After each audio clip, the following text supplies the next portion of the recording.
Picture this. You're 25, 35, maybe even 45, and it feels like you've been drifting through existence.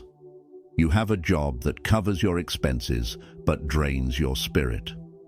Your connections feel shallow. Your aspirations seem distant, unreachable. You glance at your reflection and barely know the person staring back.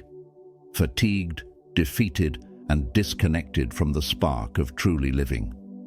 This isn't a symptom of modern times. It's a deeply human struggle that spans centuries.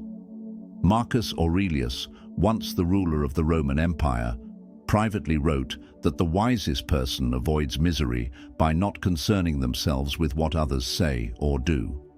Despite his immense wealth and authority, he too wrestled with the same feelings of emptiness and lack of direction you feel now. Seneca, one of the richest figures in Rome, poured out his soul in letters to a friend, revealing his internal battles with fear, rage, and the creeping fear that time was slipping through his fingers. His words: "Every new beginning arises from the end of something else." He grasped that real change starts with breaking down the patterns that imprison you. And then there's Epictetus, a man who began life enslaved and ended up one of philosophy's most revered teachers. He knew loss intimately, yet realized freedom is born from within. To him, wealth was not having much, but needing little. These three men uncovered a timeless truth. The route to a meaningful existence follows a deliberate progression. It's not accidental. It's not about fortune. It's a framework. When your spirit feels uninspired and your thoughts are dull, you start with the mind. When you're weighed down by unhappiness and your body feels sluggish, you begin with the body. When you feel emotionally numb and your heart lacks fire, you address the heart. Mind, body, heart, in that exact order. We're about to uncover three ruthless Stoic laws. They're ruthless not because they're cruel, but because they demand total ownership of your reality. They're unrelenting because they force you to abandon your justifications. And they're powerful, but only if you're courageous enough to live by them. Before we dig into these transformational principles, don't just sit back and consume this passively. Dive in, reflect deeply, take notes on what resonates. And when this introduction ends, click like, comment, share this with someone who's silently struggling, and subscribe to the channel. Don't just absorb this, embody it. Type this in the comments: "I am the architect of my transformation." Rule 1. Reforge the mind. When Marcus Aurelius said, "You have authority over your thoughts, not what happens around you." Understand this, and you'll uncover strength. He wasn't scribbling Instagram quotes. He was recording his own inner warfare as he led an empire through conflict, disease, and betrayal. Right now, your mind isn't acting as your ally. It's playing old stories that keep you small. It replays your failures like a broken record. It convinces you that others are luckier, more gifted, or more deserving. Your mind has become your warden, and you've forgotten you're holding the key. But the Stoics revealed that the mind, when mastered, is your most powerful instrument. Once you harness it, every part of your life shifts. Feed your mind, give it truth, not noise. Currently, your thoughts are being polluted by junk, social media conflicts, doom scrolling, gossip, whining. Your brain, like a muscle, becomes what it's fed. Give it weakness, and it weakens. Nourish it with strength, and it becomes unstoppable. Seneca started each morning with deep reading, not empty scrolling or toxic comparisons. He knew that each dawn was a chance to rewrite your life. But nothing in your life changes if your thinking doesn't change first. Here's your first mental challenge. For the next 7 mornings, take the first half hour of your day and swap out whatever you usually do: news, apps, distractions with something mentally elevating. Read about philosophy. Study biographies of resilient people. Learn new skills. But no social feeds, no TV, no passive entertainment. Right now, your thoughts are surviving on processed ideas. It's time to fuel them with real nourishment. Pause for a moment. What did you consume mentally during your first waking hour today? Did it elevate you? Did it contribute to the person you're striving to be? Or was it the same mental poison that's been holding you hostage? Energize your thoughts, give them purpose. A directionless mind is like a ship without a compass. It drifts, and at this point, it's drifting nowhere meaningful. Epictetus taught, begin by deciding who you want to be, then act accordingly. Your mind needs more than vague desires like, I want happiness. It craves specificity, a vivid image of who you're actively becoming. Most people get this part wrong. They pursue what they want to have rather than decide who they want to be. The Stoics knew true change happens not by achieving, but by becoming. Shift your internal narrative. Instead of, I want to get in shape, say, I am a person who honors my body with care. Instead of, I want success, say, I am someone who creates value and impact. Your mind will start to seek out proof of this new identity, and it will find it. Write this down somewhere you'll see it daily. I am becoming, and finish that sentence with who you're actively choosing to be. Not a fantasy version of you, not the someday version. The version you are building today through your decisions. Break your mental shackles. The strongest prisons aren't made of stone or steel. They're made of beliefs. Beliefs about what you can't do. Beliefs about what you don't deserve. Beliefs about how the world supposedly works. And most of those beliefs, they're not even yours. They're hand-me-downs from your upbringing, your culture, your past missteps. Marcus Aurelius wrestled with this too. He once said, very little is needed for a fulfilled life. All of it is within your grasp, inside your thinking. He reminded himself that how he interpreted events mattered more than the events themselves. Each time you say, I can't, or that's just who I am, you're constructing thicker walls around your potential. The Stoics called this assent, the act of agreeing to let a limiting belief steer your life. Here's a powerful exercise. Identify the 3 main beliefs that are keeping you stuck. Write them out, look at them. Then realize they aren't facts. They're scripts you've repeated for so long you forgot they're fiction. Now rewrite them. I can't start a business, I have no money, becomes I'm finding resourceful ways to start with what I've got. I'm not smart enough becomes I'm actively growing my skill set. It's too late for me becomes each moment is a doorway to something new. Your mind will resist. That's normal. It prefers familiar lies over unfamiliar truth.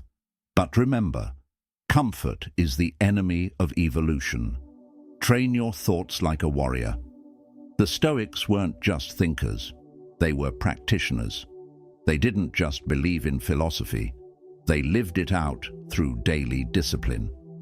Here's your mental discipline blueprint, a daily ritual that will reshape how you think.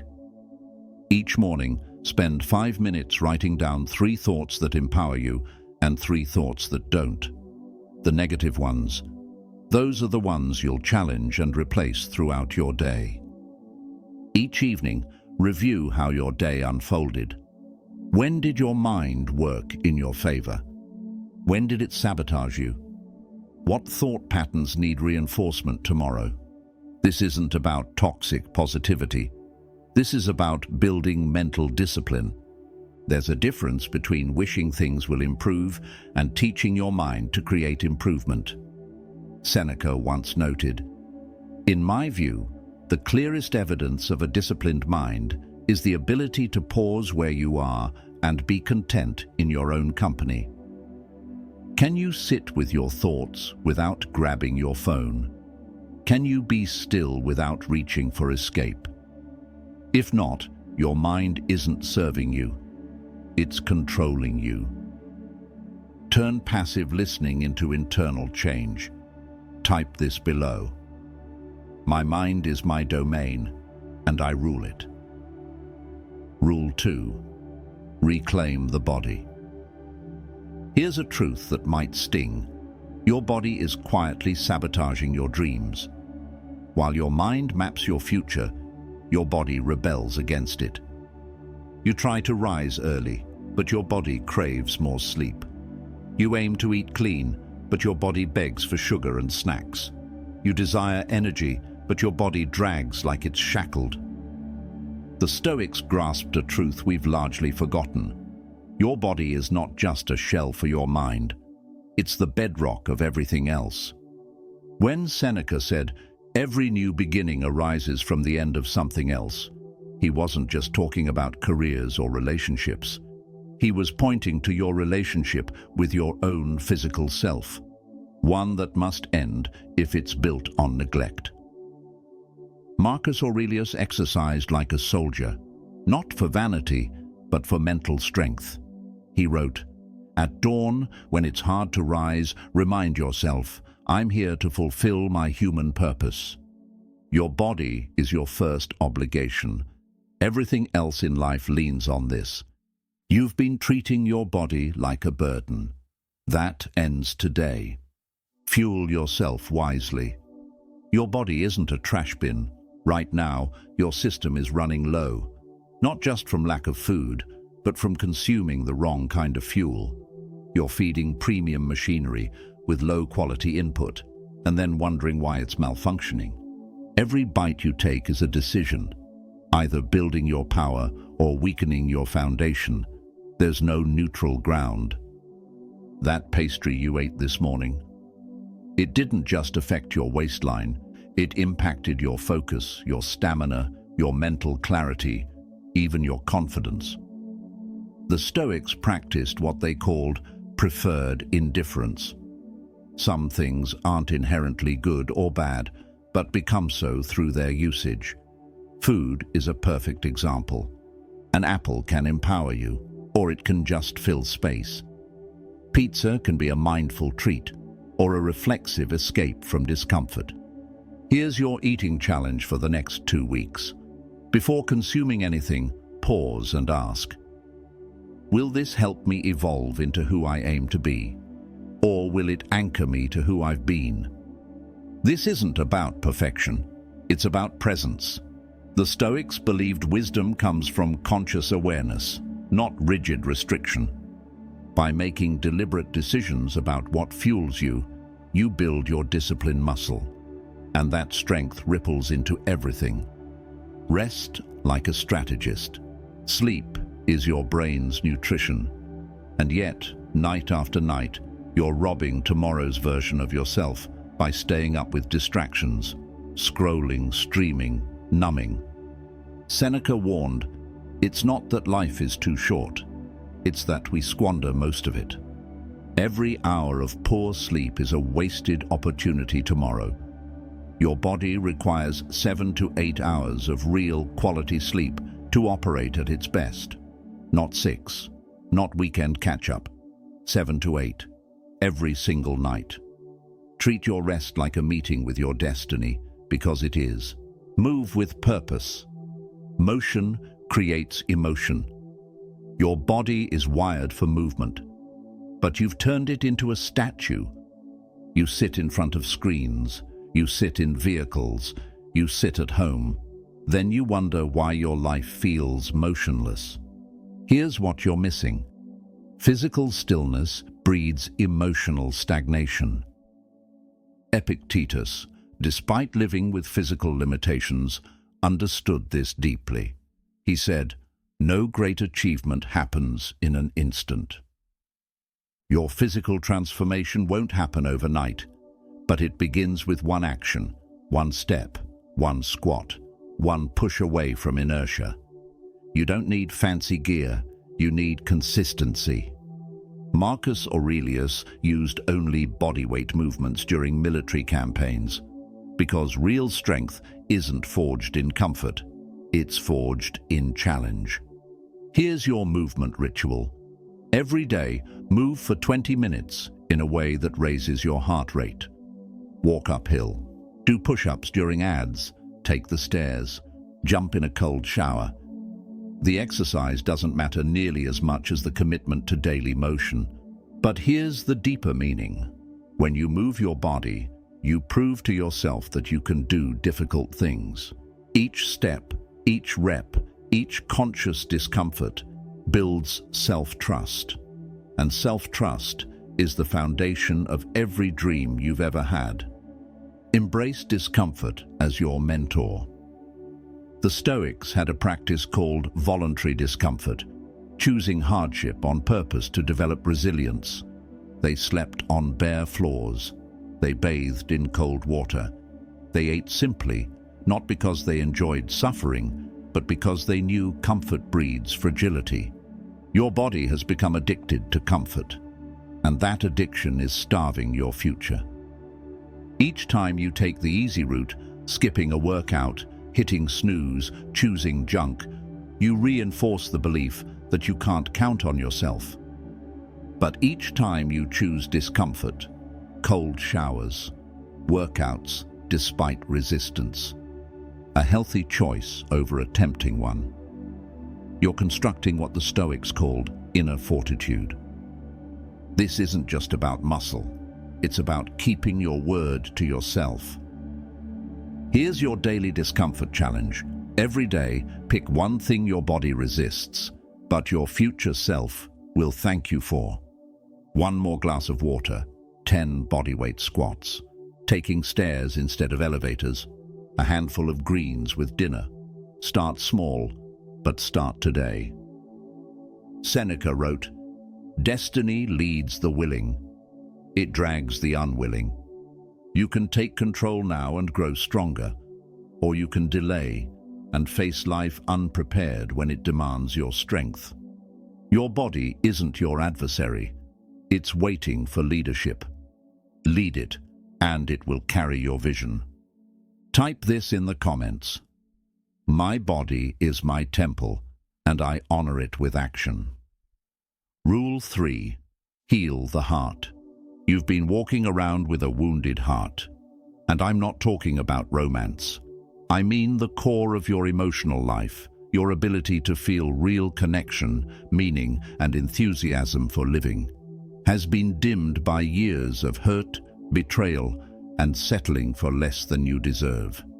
Your heart built protective walls so thick that even you can't break through anymore. You've numbed yourself, not to feel safe, but just to survive. But numbness doesn't just shield you from pain. It blocks everything: joy, purpose, passion, and that quiet fire that makes you feel alive. Marcus Aurelius, despite being surrounded by power-hungry enemies, even betrayed by his own son, still wrote in his journal, "Be like the cliff that the waves keep crashing against. It stands firm, and the water settles around it." He knew a strong heart isn't one that avoids pain, it's one that stays open in spite of it. The Stoics discovered a profound truth. Fixing the heart isn't about avoiding sadness. It's about embracing the full spectrum of life and still choosing love. This is the hardest of the three principles because it requires vulnerability in a world that punishes openness. But here's what can save you. A closed heart is a dying heart, and you've been slowly fading for too long. Reconnect with your truth. You've been hiding, even from yourself. Right now you wear a mask. Even when there's no audience, you've told yourself so many half-truths about what you want, what you care about, what matters to you, that you don't know who you really are anymore. Seneca, nearing the end of his life, wrote deeply personal letters to his friend Lucilius. In them, he confessed his fears, his doubts, his regrets, and his hopes. He said again, "Every new beginning comes from some other beginning's end." To rediscover your heart, you must end the performance and step into what's real. Here's your heart-revealing exercise. Sit quietly, without distractions. No phone, no background noise. Ask yourself these 3 questions. If I knew I couldn't fail, how would I spend the rest of my life? Not what would make you money or impress others, but what would ignite your soul. What am I pretending not to care about that truly matters to me? What goals or dreams have you buried because they felt too risky, too late, or too far away? Who am I when no one's looking? Without titles, without expectations, what's left? That's your true self. These answers might scare you. They should. A dream that doesn't frighten you isn't big enough for the life you're capable of living. Write these answers down. Read them. That person, the real you, has been suffocating under years of roles, masks, and fear. Today, we give that person room to breathe. Release the weight. Your heart is carrying things that no longer belong to you. Bitterness from people who wronged you long ago. Guilt over choices you can't undo. Fear about a future that hasn't even happened. Anger at yourself for not being further along. Epictetus, who endured life as a slave, taught a radical truth. It's not the event that wounds you. It's your reaction to it. Your heart is still reacting to old pain as if it just happened. And that is poisoning your ability to love and live fully. Marcus Aurelius wrote how much suffering we avoid when we stop obsessing over what others say or do, and instead focus on our own path. Holding on to resentment is like swallowing poison and hoping it kills someone else. Here's your emotional detox. For the next 30 nights, perform this ritual. Write down one thing you need to forgive. It could be a person. It could be yourself. It could be life itself for not going the way you hoped. Feel the emotion fully. Don't suppress it. Let it rise. Then, choose to release it. Not because the other party deserves it, but because you do. Not because it was okay, but because carrying it is slowly eroding your ability to experience love, presence, and meaning. This isn't weakness, it's strength. The kind of strength that lets go of what no longer serves you, so you can finally move. Live with heart, live with purpose. A heart without direction is like a compass with no magnetic pull. It spins in circles, pointing nowhere. You've been living on autopilot, surviving, not thriving. The Stoics had a concept called sympatheia, the belief that we're all connected, and our deepest purpose is found in serving something beyond ourselves. Marcus Aurelius wrote, "What injures the hive injures the bee." Your heart needs to feel useful, connected, and meaningful, or it begins to fade. But here's where most people go wrong. They wait for purpose, like it's going to knock on the door and announce itself. That's not how it works. Purpose isn't found. Purpose is built through action, through noticing when your spirit feels alive, through discovering where your skills meet the world's needs. Here's your mission for the next 7 days. Pay attention. When does time disappear for you? When do you feel most energized, engaged, and present? When do people say you light up? These are clues. Your heart is whispering. Listen. Then ask, how can I use this to help someone else? Because a heart focused only on itself will eventually run dry. But a heart that serves becomes limitless. Start small. offer help, teach something, create beauty, support someone in pain. It's not about the grand gesture. It's about the intention to contribute, beyond your own comfort. Seneca wrote, "Destiny leads the willing." When your heart is aligned with service, with love, with truth, life stops fighting against you. It starts flowing with you. This is not the end. It's your beginning. We've just walked through a path that has the power to radically reshape your existence. Not through magic, but through daily practice. Let's revisit what we uncovered together. First, we rewired the mind. We learned that our thoughts are not fixed realities. They are decisions. We replaced empty distractions with timeless wisdom. We replaced vague hopes with sharp direction. We tore down the beliefs that had caged us for years. Remember what Marcus Aurelius said: "You hold power over your thoughts, not the outside world. Accept this, and true strength becomes yours." Second, we reclaimed the body. We stopped treating it like a burden and began seeing it as the base for every future goal. We nourished it intentionally. We moved it with purpose. We pushed it through voluntary discomfort, because growth never blooms in ease. Your body isn't just your vehicle through life. It's your ally. It's your armor. It's your engine for forward motion. Third, we reopened the heart. The most difficult of all, because it required radical honesty. It meant letting go of the pain we've held onto for too long. It meant daring to feel again, not numbly exist. It meant discovering that service, connection, and vulnerability are not weaknesses, but gateways to an extraordinary life. We learned that a heart closed off from pain is also closed off from joy. And we realized to feel deeply is not a liability. It's our greatest strength.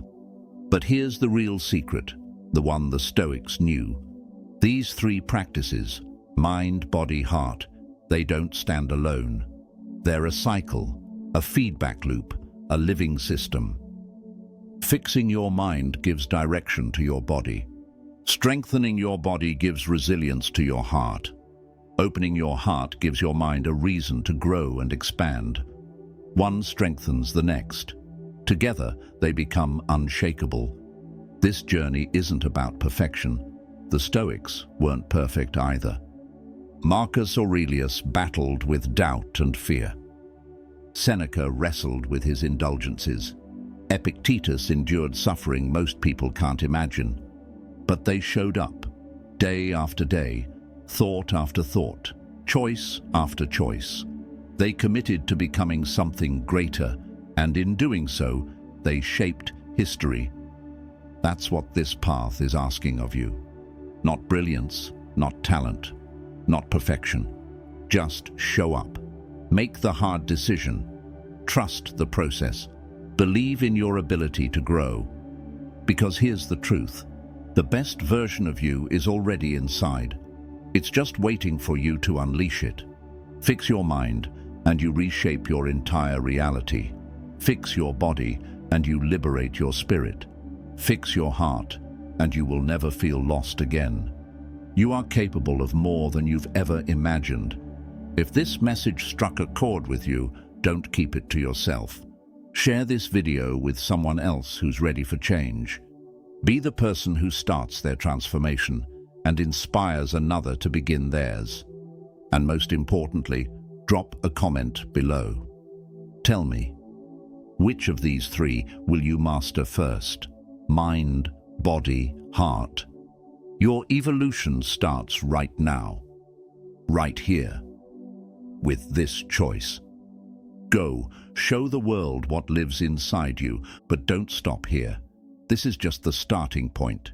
On this channel, we go beyond temporary motivation. We dive deep into the wisdom of Stoicism. Lessons that don't just sound good, but transform how you live. It's about unshackling the mental chains you didn't know were holding you down and stepping into a version of strength that most never discover. Because real growth isn't a single moment of clarity. It's a path you choose every single day. And on this path, we walk together.